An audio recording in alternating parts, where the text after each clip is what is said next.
नमस्कार, आदाब, सत श्री अकाल, वेलकम, सुस्वागतम सभी लोगों का। दोस्तों क्लास लाइव हो चुकी है, जल्दी से सारे के सारे लोग मौजूद हो जाइए। मैं अभिषेक सुमन आप सभी लोगों का बहुत-बहुत स्वागत, इस्तकबाल, अभिनंदन करता हूँ। क्लास लाइव है और यहाँ पर मैं देख चुका हूँ, कुछ लोग आ चुके हैं, आशीष कुमार, राहुल गुर्जर, शक्ति कुमार, रोहिताश, राज, निशा सिन्हा, सुमित रंजन, आतिफा अंसारी, यश, अनीश और शुद्धा सातवा, देवनाथ, सुनील सिंह, अभिषेक कुमार सिंह, उषा रानी, अंकित शर्मा, दिव्यान, शालू, विजय रतन, रेखा, मिनी यादव,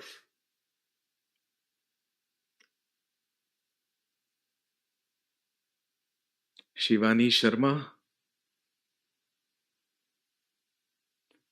और कौन है, नैना पांडे, ऋतु ढाली, सोविंदर राणा, विकास कुमार, दिव्या, अनीता गौतम, अंकुश, मुस्कान तिवारी, अर्चिता गुप्ता, हर्षिका तोमर, विशाल दीप कुमार, अनुष्का यादव और एक नाम और लास्ट में ले लेता हूं। और कौन आ रहा है भाई, यूनिक कमेंट, रामपाल सिंह। आइए जी, बहुत बहुत स्वागत आप सभी लोगों का, बहुत बहुत इस्तकबाल, अभिनंदन। क्लास पूरी तरीके से लाइव हो चुकी है, आप सारे के सारे लोग यहाँ पर मौजूद हो जाइए। जिन लोगों के नाम ले लिए गए हैं वेल एंड गुड, जिनके नहीं लिए हैं वो ऐसा बिल्कुल ना सोचें कि ये क्लास लाइव नहीं है और उनका कमेंट मुझ तक नहीं आ रहा है। मेरे पास सबका कमेंट आ रहा है, लेकिन सभी के नाम ले पाना एक ही क्लास में इम्पॉसिबल है। चलिए दोस्तों, शुरुआत करते हैं और शुरू करते हैं पढ़ना। आज हम बात करेंगे और शुरुआत करेंगे एंशिएंट हिस्ट्री यानी कि प्राचीन इतिहास के बारे में। तो चलिए देर ना करते हुए जल्दी से हेडिंग डाल लीजिए।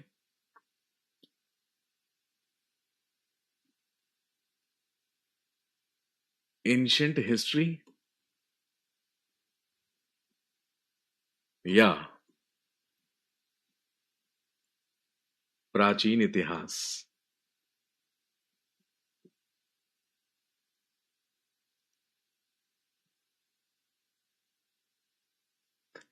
एंशिएंट हिस्ट्री या प्राचीन इतिहास। और अगर हम एंशिएंट हिस्ट्री की बात करें, प्राचीन इतिहास की बात करें, तो दोस्तों आप जानते हैं कि भारत के इतिहास का लगभग 90% के आसपास का जो पीरियड है वो अकेले किस में है, एंशिएंट हिस्ट्री में है, वो अकेला प्राचीन इतिहास में है। लेकिन प्राचीन इतिहास को शुरू करने से पहले हम जानेंगे उन सोर्सेस के बारे में, उन स्रोतों के बारे में जहां से हमें प्राचीन इतिहास के बारे में जानकारी मिली है, जहां से हमें ये पता चलता है कि एंशिएंट हिस्ट्री के बारे में हमें जो इन्फॉर्मेशन है, जो जानकारी है, वो कहाँ से मिल रही है। क्योंकि आप अच्छी तरीके से जानते हैं कि स्टार्टिंग में हमने क्या बात की थी पहली क्लास में, कि इतिहास वो ग्रंथ है जो हमें अतीत में घटित हुई उन घटनाओं के बारे में जानकारी देता है जो निश्चित तौर पर घटित हुई हैं, जो डेफिनेटली हुई हैं और जिनके होने के हमारे पास क्या है, सोर्सेस, हमारे पास स्रोत हैं। केवल और केवल ऐसी ही घटनाओं की जानकारी देने वाले ग्रंथ को ही क्या कहा जाता है, इतिहास कहा जाता है या हिस्ट्री कहा जाता है। यही बात हुई थी। तो चलिए देर ना करते हुए जल्दी से शुरू करते हैं और बात करते हैं एंशिएंट हिस्ट्री या प्राचीन इतिहास की। और प्राचीन इतिहास में सबसे ही पहला टॉपिक जिसके बारे में हम आज जानेंगे, तो हेडिंग डाल लीजिए, sources of ancient history.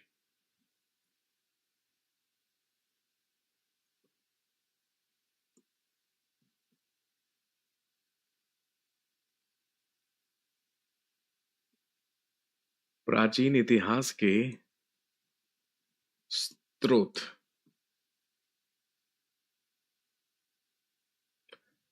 Sources of ancient history या प्राचीन इतिहास के स्रोत।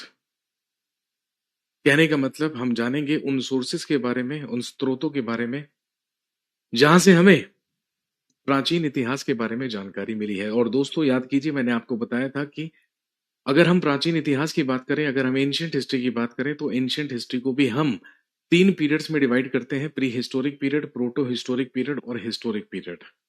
प्री हिस्टोरिक पीरियड वो पीरियड है जो केवल और केवल अवशेषों या रिमेन्स पर आधारित है, जिसका कोई लिखित साक्ष्य हमें नहीं मिला है।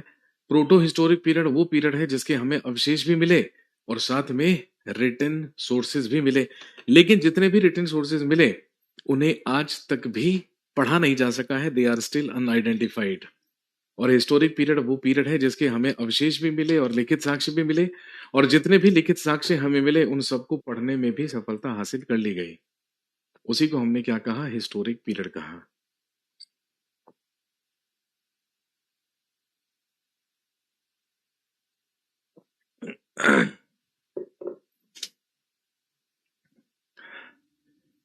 चलिए तो शुरू करते हैं, आगे बढ़ते हैं, स्टार्ट करते हैं और बात करते हैं about sources of ancient history, यानी कि प्राचीन इतिहास के स्रोत। और प्राचीन इतिहास के स्रोतों में सबसे पहले हम जानेंगे अपने देश के नामकरण के बारे में। तो लिखेंगे origin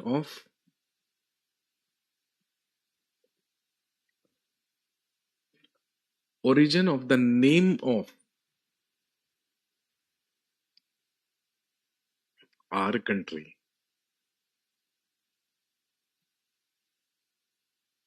origin of the name of our country यानी कि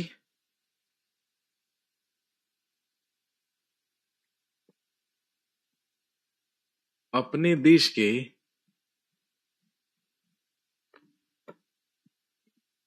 नामकरण के बारे में।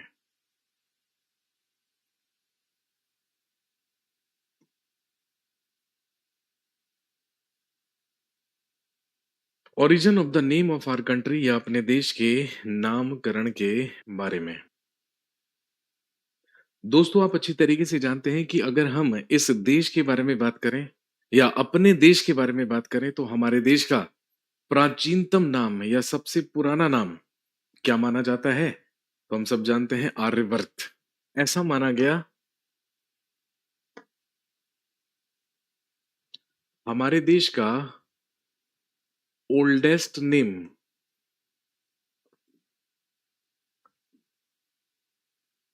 या प्राचीनतम नाम क्या है? आर्यवर्त।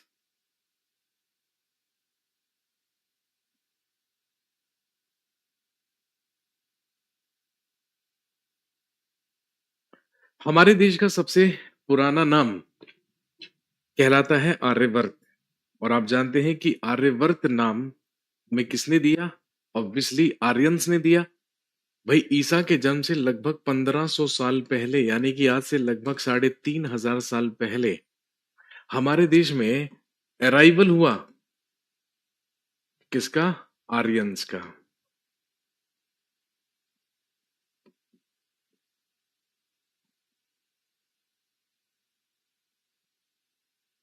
और आप अच्छी तरीके से जानते हैं कि हमारे देश में जो आर्यंस आए या जो आर्यों का आगमन हमारे देश में हुआ वो कहां से हुआ?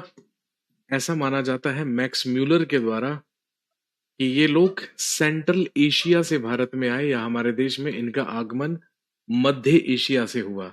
और जब मध्य एशिया से इन्होंने हमारे देश में प्रवेश किया तो आप जानते हैं कि उत्तर में कश्मीर से लेकर दक्षिण में उत्तरी राजस्थान तक,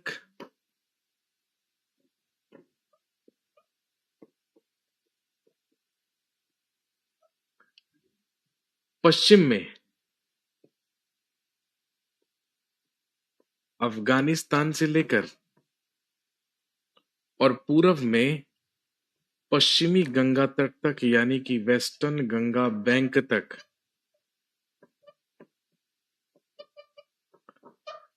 के पूरे भूभाग पर या क्षेत्र पर आर्यंस के द्वारा अधिकार कर लिया गया।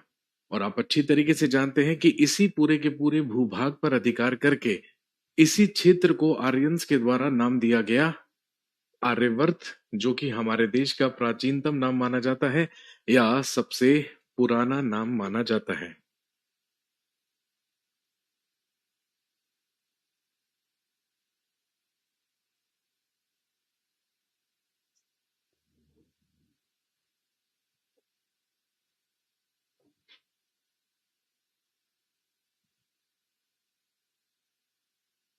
इसके अलावा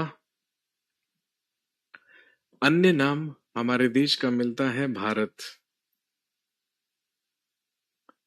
और आप जानते हैं भारत शब्द का उल्लेख किसमें भी मिलता है?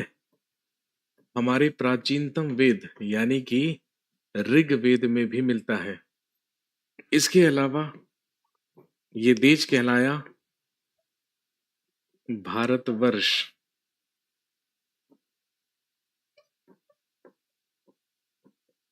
और भारतवर्ष के नाम का उल्लेख हमें महाभारत में भी मिलता है।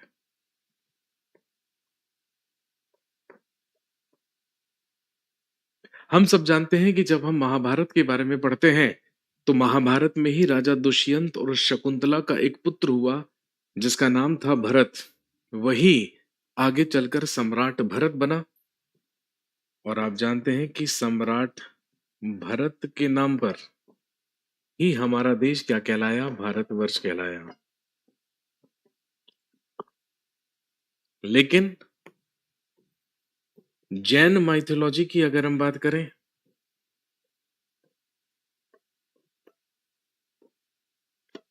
अगर हम जैन मान्यता की बात करें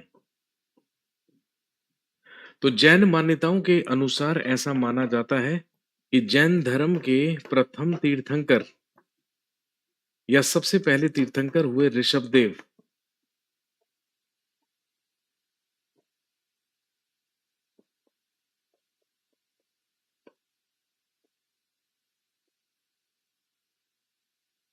जैन माइथोलॉजीज ऐसा मानती है कि जैन धर्म के फर्स्ट तीर्थंकर या प्रथम तीर्थंकर हुए ऋषभदेव। और ध्यान रखेंगे ऋषभदेव के ही पुत्र हुए हैं सम्राट भरत। और सम्राट भरत के नाम पर ही हमारे देश का नाम क्या पड़ा है? भारतवर्ष। कहने का मतलब हिंदू माइथोलॉजी महाभारत के दुष्यंत और शकुंतला का बेटा या पुत्र मानते हैं सम्राट भरत को। और जैन माइथोलॉजी जैन धर्म के या जैनिज्म के फर्स्ट तीर्थंकर ऋषभदेव का पुत्र मानते हैं भरत को, जिनके नाम पर हमारे देश का नाम भारतवर्ष पड़ा।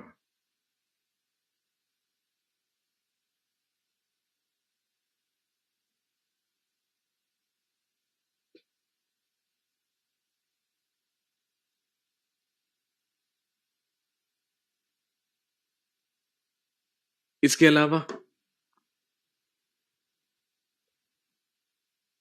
हमारे देश का नाम एक और है जो कहलाता है जम्बू द्वीप।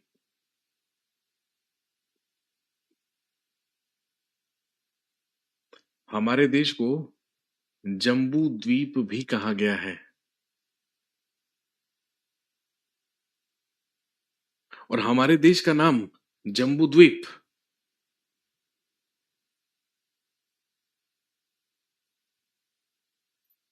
और हमारे देश का नाम जम्बू द्वीप जो मिलता है वो किस में मिलता है?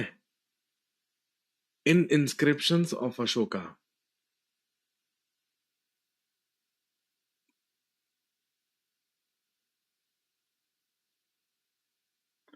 यानी कि अशोक के अभिलेखों में हमारे देश को ही जम्बू द्वीप भी कहा गया है। सर नोट नहीं कर पाए मेरे भाई, जल्दी जल्दी नोट कीजिए। आपको तो एक ही भाषा में लिखना है, मेरे को तो इंग्लिश और हिंदी दोनों में लिखना है। आप या तो इंग्लिश में लिख रहे होंगे या हिंदी में। फटाफट से नोट कीजिए।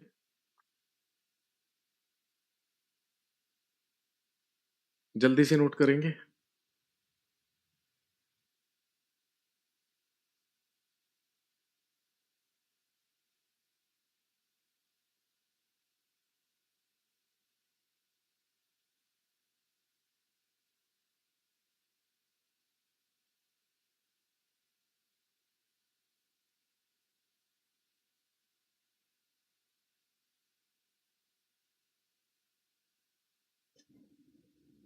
डन कर लिया नोट?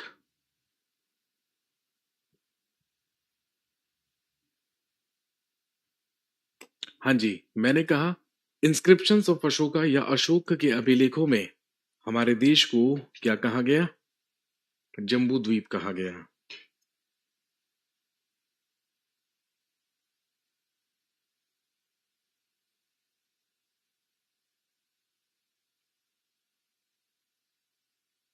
और आप अच्छी तरीके से जानते हैं कि भारत में सबसे पुराने अभिलेख ही सम्राट अशोक के अभिलेख माने जाते हैं, जिनको सबसे पहले पढ़ा गया।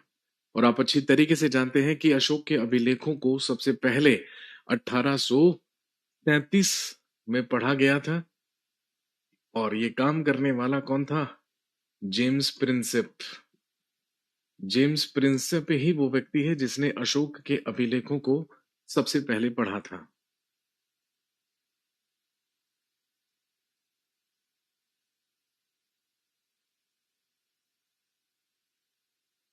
इसके बाद चाइनीज ट्रैवलर्स के द्वारा हमारे देश को कहा गया यिंतू। हमारे देश का एक नाम यिंतू भी है, जो किसने कहा है या किसने लिखा है? चाइनीज ट्रैवलर्स, यानी कि चीनी यात्रियों ने।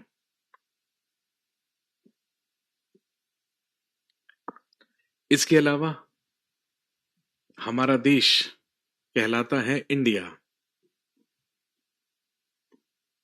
हमारे देश को इंडिया नाम देने वाले कौन हुए? ग्रीक्स, यानी कि यूनानी। आप अच्छी तरीके से जानते हैं कि ईसा के जन्म से लगभग 326 ईयर्स पहले, यानी कि 326 ईसा पूर्व में, हमारे देश पर एक विदेशी आक्रमण हुआ। जो किसने किया? अलेक्जेंडर ने। इन्वेजन ऑफ अलेक्जेंडर, यानी कि सिकंदर का आक्रमण। सिकंदर महान यूनान के मैसेडोनिया या मकदूनिया से आया था ये। और ध्यान रखेंगे, यूनानियों के ही द्वारा हमारी सिंधु नदी को कहा गया इंडस। और ध्यान रखेंगे, इंडस से ही हमारा देश क्या कहलाया? इंडिया।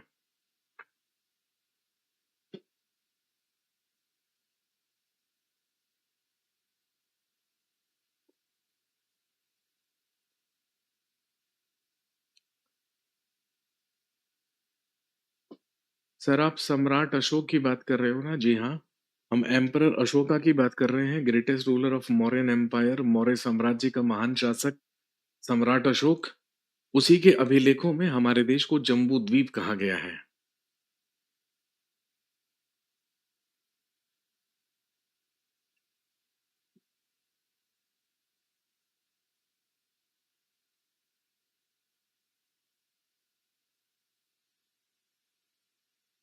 और इसके अलावा आप जानते हैं कि हमारा देश कहलाया हिंदुस्तान।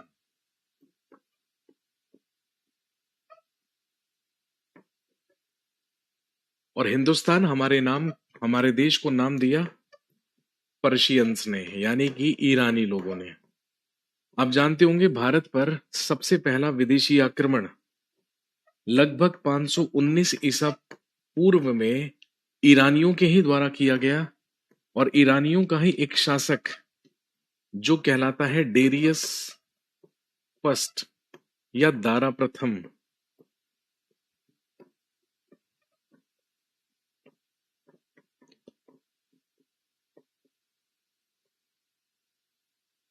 ये हमारे देश पर होने वाला सबसे पहला फॉरेन इन्वेजन था, सबसे पहला विदेशी आक्रमण था, जो कि ईरानियों के द्वारा किया गया था। ईरानियों का ही हखामनी वंश का एक राजा हुआ जिसका नाम था डेरियस फर्स्ट, या जिसे भारतीय इतिहासकारों ने दारा प्रथम कहा।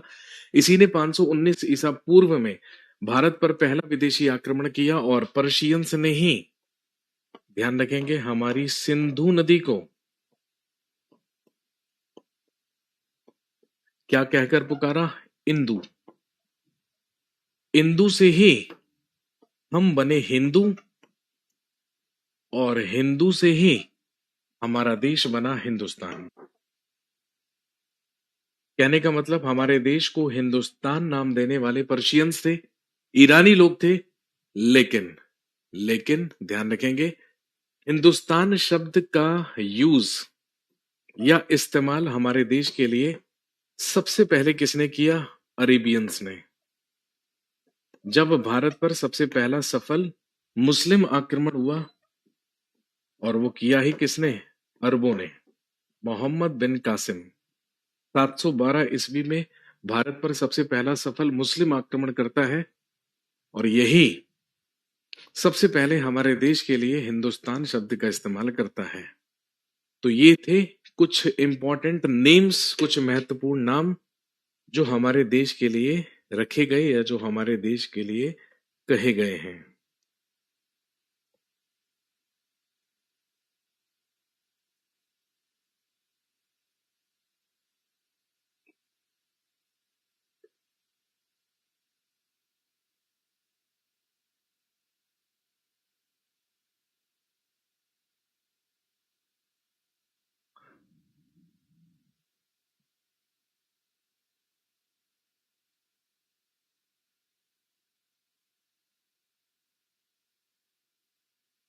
जन्नत, आप एक बार चेक कीजिए। ठीक है, हो सकता है कि वीडियो आपके ऐप में या आपके डिवाइस में शो नहीं हो रहा हो, लेकिन जो आप कह रहे हैं वो हो चुका है ऑलरेडी।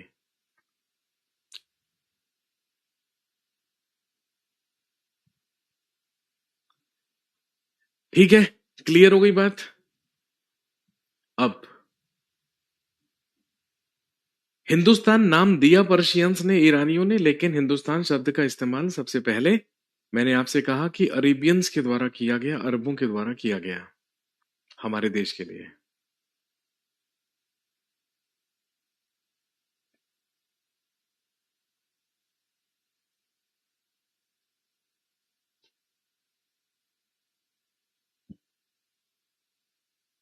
नेक्स्ट, अब हम बात करते हैं उन सोर्सेस के बारे में जहां से एंशियंट हिस्ट्री के बारे में जानकारी मिलती है। दोस्तों याद कीजिए, मैंने आपको बताया था सबसे पहली क्लास में कि अतीत के बारे में जानकारी के दो प्रकार के सोर्सेस होते हैं या दो प्रकार के स्रोत होते हैं, जिसमें सबसे पहले कहलाते हैं लिटरेरी सोर्सेस, यानी कि साहित्यिक स्रोत,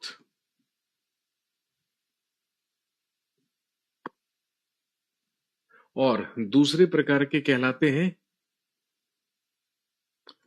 आर्कियोलॉजिकल सोर्सेस, जिसे आप हिंदी में कह सकते हैं पुरातात्विक स्रोत।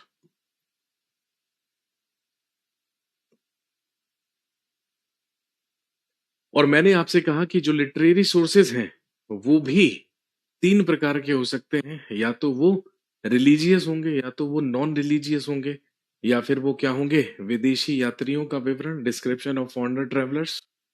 तो अगर हम लिटरेरी सोर्सेज की बात के बारे में बात करें तो सबसे पहले क्या होते हैं? रिलीजियस सोर्सेस या धार्मिक स्रोत। और जो धार्मिक स्रोत हैं ये भी तीन प्रकार के हो सकते हैं, या तो ये क्या होंगे? ब्राह्मण लिटरेचर, ब्राह्मण साहित्य, या ये होंगे बुद्धिस्ट लिटरेचर, यानी कि बौद्ध साहित्य, या फिर ये होंगे जैन लिटरेचर, यानी कि जैन साहित्य। रिलीजियस की अगर हम बात करें, वो लिटरेचर जो हमें अतीत के बारे में या पास्ट के बारे में जानकारी देता है, वो ब्राह्मण लिटरेचर, बुद्धिस्ट लिटरेचर या जैन लिटरेचर हो सकते हैं।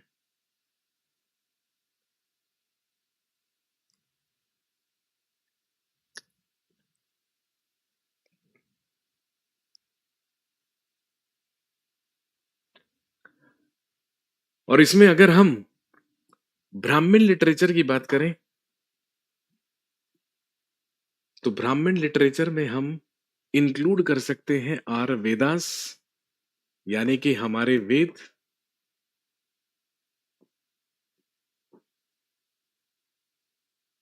ब्राह्मण टेक्स्ट्स यानी कि ब्राह्मण ग्रंथ, इसमें हम इंक्लूड कर सकते हैं उपनिषदास यानी कि उपनिषद, इसमें हम इंक्लूड कर सकते हैं आरण्यकास, आरण्यक,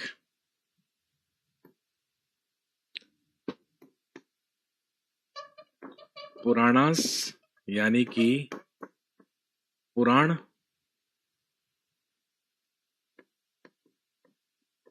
एपिक्स, महाकाव्य, एपिक्स या महाकाव्य, इसके अलावा वेदांग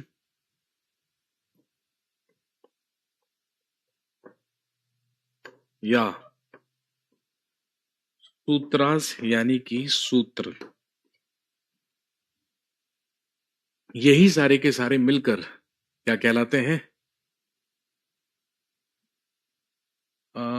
भव्या मंधु, नमस्ते फ्रॉम करियरविल जयपुर। नमस्ते जी, नमस्ते।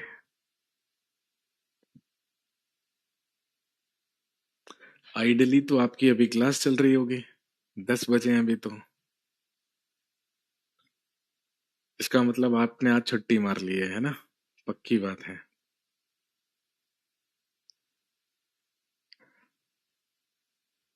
सर आपकी कल की क्लास नहीं चल रही है, मैं चेक करवा लेता हूँ भाई, क्यों नहीं चल रही है।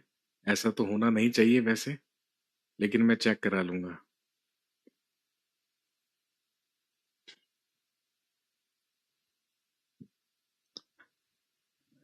तो ब्राह्मण लिटरेचर या ब्राह्मण साहित्य में हम अपने वेदों को, ब्राह्मण ग्रंथों को, उपनिषद, आरण्यक, पुराणों को, महाकाव्य, वेदांग और सूत्रों को क्या करते हैं? शामिल करते हैं।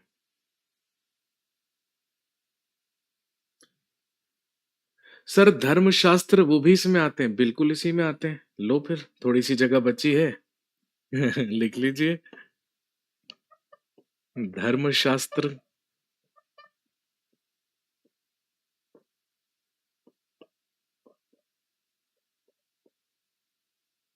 ये लो भाई। Sir what is Vedang? वेदों की ही सहायक विद्याओं को वेदांग कहा जाता है। वेदों की संख्या 4 है, लेकिन वेदांगों की संख्या 6 होती है।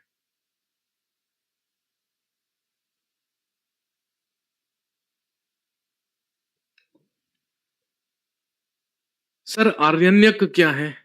वो ब्राह्मण ग्रंथ जिनकी रचना वनों में की गई है, उन्हें आरण्यक कहा जाता है, क्योंकि आरण्यक बना ही आरण्य शब्द से है, और आरण्य का मतलब ही होता है वन यानी कि जंगल।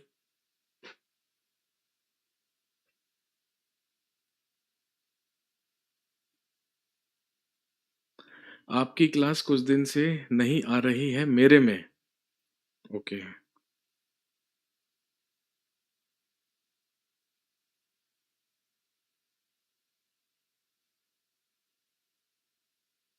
सर उपनिषद किसे कहा जाता है?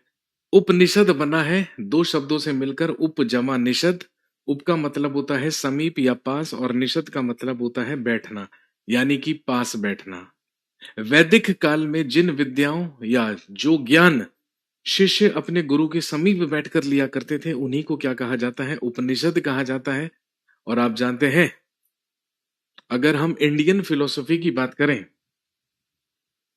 तो फादर ऑफ इंडियन फिलोसफी ही क्या कहलाते हैं? हमारे उपनिषद कहलाते हैं। ये सारी की सारी बातें आप आगे पढ़ेंगे जब हम एक टॉपिक पढ़ेंगे वैदिक पीरियड या वैदिक काल के बारे में, वहीं पर इनके बारे में बातचीत होगी। आज के आज कैसे बता दूं, अभी तो मैं सोर्सेज बता रहा हूं आपको। बुद्धिस्ट लिटरेचर, जैसे कि भाई बौद्ध ग्रंथों को क्या कहा जाता है? पिटकास कहा जाता है या पिटक कहा जाता है। और आप जानते हैं कि बौद्ध धर्म में 3 पिटक हैं, जिन्हें त्रिपिटकास या जिन्हें त्रिपिटक कहा गया है। और वो त्रिपिटक कौन कौन से हैं?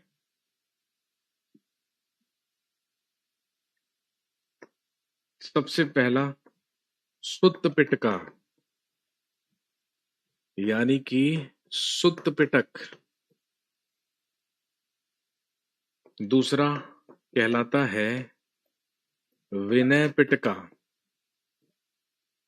यानी कि विनय पिटक। और एक कहलाता है अभिधम्म पिटक।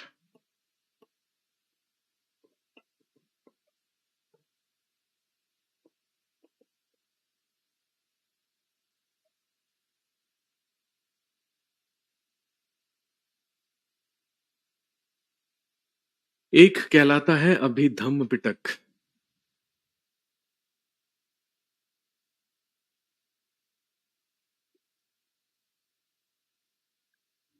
मेरे मोबाइल में डाउनलोड नहीं होती है आपकी क्लास। क्लास थोड़ी डाउनलोड होगी मेरे भाई, वो तो एप्लीकेशन में शो होगी ना आपको।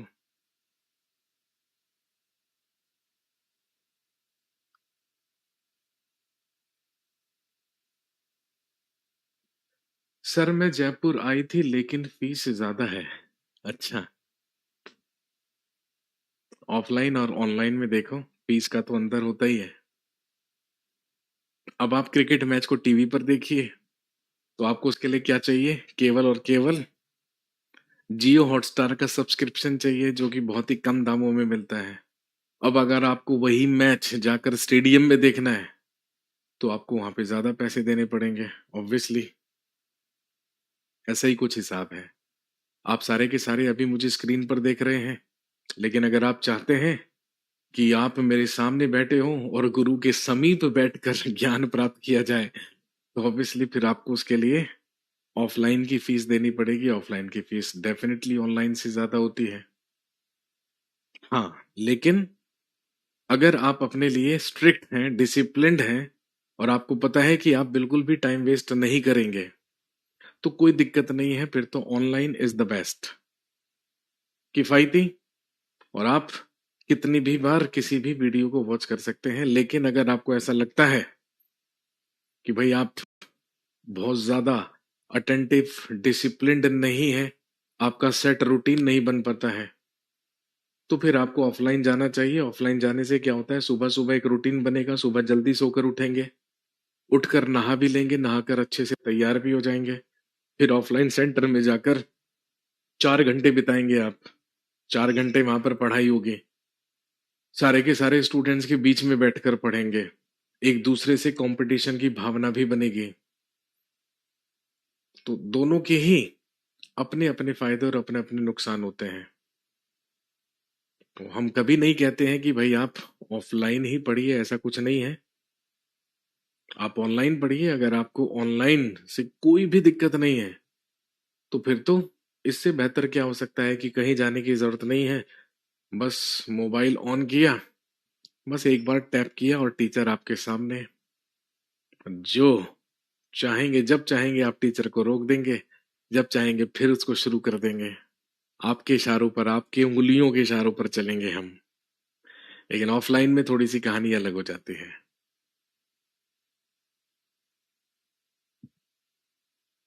हाँ जी, तो बुद्धिस्ट लिटरेचर जिसके अंदर अंतर्गत आते हैं पिटकास यानी कि पिटक।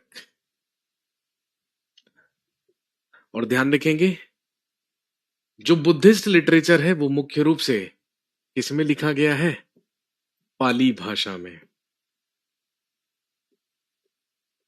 लेकिन जैन ग्रंथों को कहा जाता है आगम। जैन ग्रंथ कहलाते हैं आगम, जो कि मुख्य रूप से प्राकृत लैंग्वेज या प्राकृत भाषा में लिखे गए हैं। जैसे बौद्ध ग्रंथों को पिटक कहा गया, बिल्कुल वैसे ही जैन ग्रंथों को क्या कहा जाता है, आगम कहा जाता है।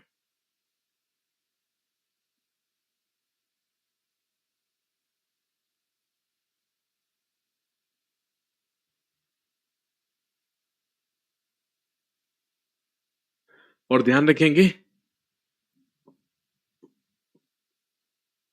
ओल्डेस्ट जैन टेक्स्ट कहलाता है पुवो।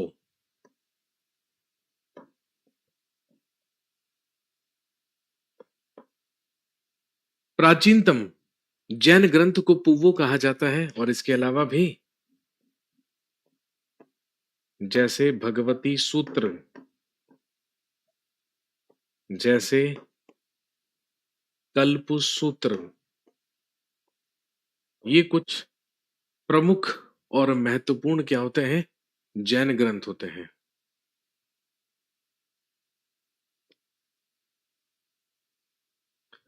सर 6 मंथ का सिलेबस 3 मंथ में कंप्लीट हो सकता है, बता दो। मेरे भाई देखो, आप सिंपल सी बात है, ये आप पर डिपेंड करता है। आप चाहे तो वेब सीरीज की तरह एक रात में पूरा का पूरा सिलेबस कंप्लीट कर दो। मैंने कहा ना, ऑनलाइन में तो सारी की सारी चीजें आपके अकॉर्डिंग चलती हैं। हाँ, लेकिन अगर ऑफलाइन में बैठे हैं तो 6 महीने का सिलेबस 3 महीने में कैसे पूरा हो जाएगा? बिल्कुल नहीं होगा।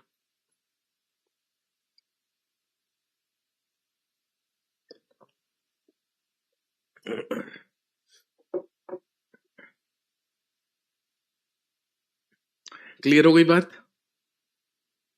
तो ये थे रिलीजियस सोर्सेस या धार्मिक स्रोत।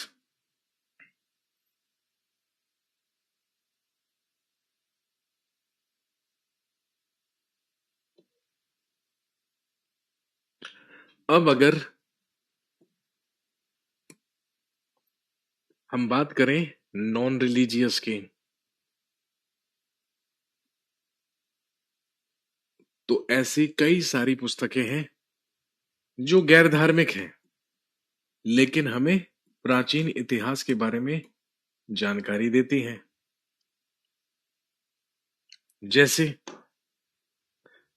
सबसे पहले अर्थशास्त्र। सबसे पहले अर्थशास्त्र, आप अच्छी तरीके से जानते हैं कि अर्थशास्त्र की रचना किसने की? चाणक्य ने। इसी को कहते हैं कौटिल्य और इसी को कहते हैं विष्णुगुप्त। चाणक्य या कौटिल्य या विष्णुगुप्त के द्वारा रचना की गई अर्थशास्त्र की। इसका नाम अर्थशास्त्र है, लेकिन इसका सब्जेक्ट, लेकिन इसका विषय पॉलिटिकल है, यानी कि इसमें धार्मिक नहीं बल्कि गैर धार्मिक राजनैतिक बातें लिखी हैं, जो अतीत में या अतीत की जानकारी का एक महत्वपूर्ण सोर्स है हमारे पास। इसी तरीके से एक सोर्स हमारे पास है इंडिका, और आप जानते हैं कि इंडिका को किसने लिखा? एक ग्रीक राइटर। चंद्रगुप्त मौर्य के दरबार में एक ग्रीक अम्बेसडर जिसका नाम मेगास्थनीज था, उसी के द्वारा इंडिका लिखी गई। इसके बाद है महाभाष्य।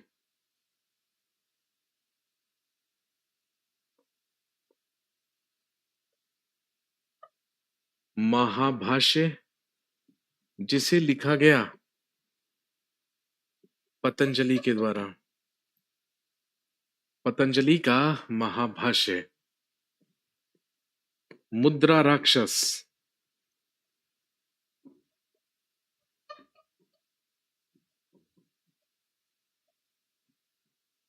मुद्रा राक्षस जो लिखी गई किसके द्वारा? विशाख दत्त के द्वारा। विशाख दत्त की मुद्रा राक्षस।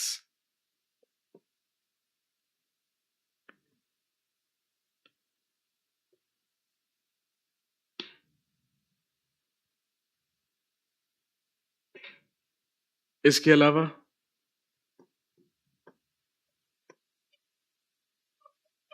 विष्णु शर्मा की पंचतंत्र।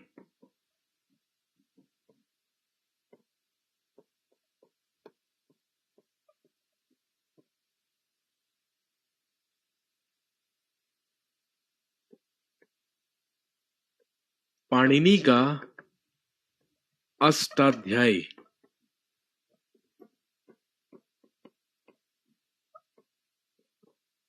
पाणिनि का अष्टाध्यायी।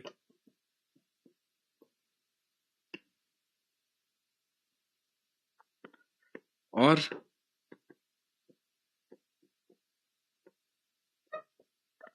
अभिज्ञान शाकुंतलम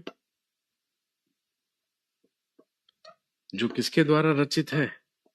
महाकवि कालिदास के द्वारा रचित। ये वो कुछ इम्पोर्टेंट एग्जाम्पल्स हैं जो कि हैं लिटरेरी सोर्सेस, लेकिन सारे के सारे क्या हैं? नॉन रिलीजियस, यानी कि गैर धार्मिक।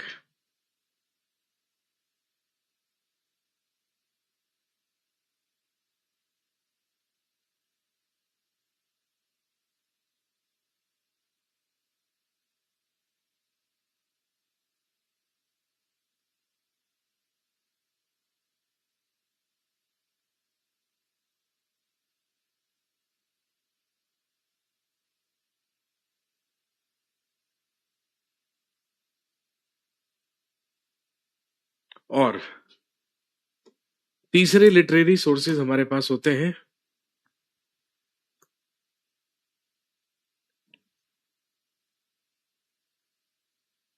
Description of foreigner travellers.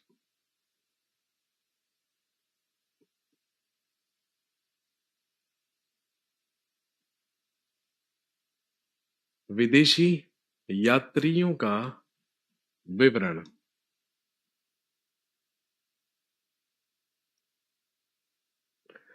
Description of foreigner travellers या विदेशी यात्रियों का विवरण।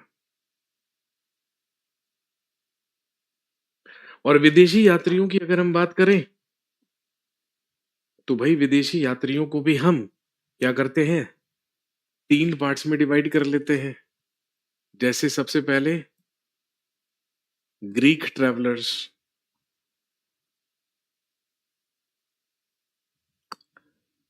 सबसे पहले हम बात करते हैं ग्रीक ट्रेवलर्स के बारे में, जैसे हेरोडोटस, जिसे कहा जाता है फादर ऑफ हिस्ट्री।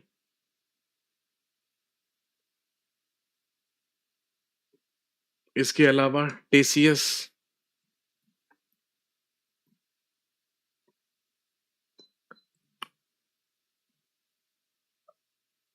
मैगिस्थनीस,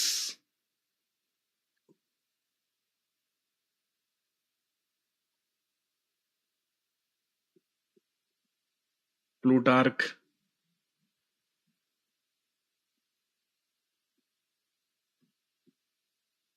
जस्टिन,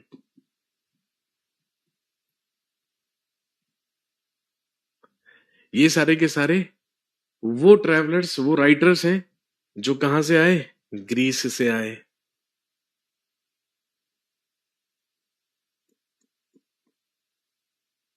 निरियाकस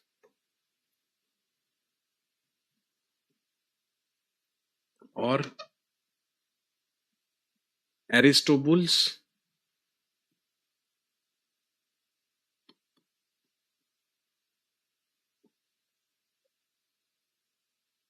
ये सारे के सारे वो लोग हैं जो माने जाते हैं ग्रीक, यानी कि यूनानी। एक कैटेगरी चाइनीज, यानी कि चीनी यात्री। तो आप जानते हैं पाहियान। हम पढ़ते हैं गुप्ता पीरियड में, चंद्रगुप्त सेकंड के ही रूलिंग पीरियड में 399 में कौन आया? पाहियान आया। वैनसांग सम्राट हर्षवर्धन के शासनकाल में आया। इत्सिंग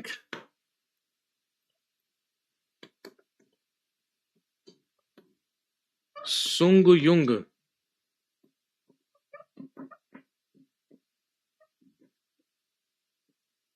सारे के सारे क्या माने गए? चाइनीज माने गए।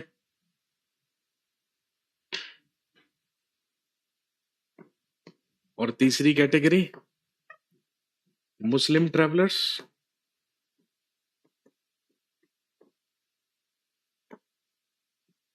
मुस्लिम यात्री, जैसे अल बरूनी,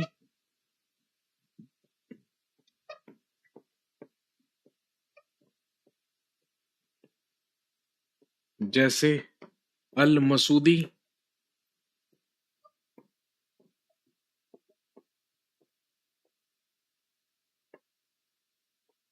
जैसे फिरदौसी,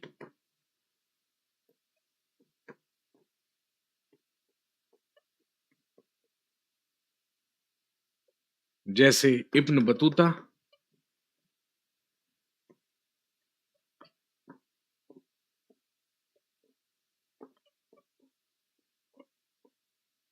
सारे के सारे क्या माने जाते हैं?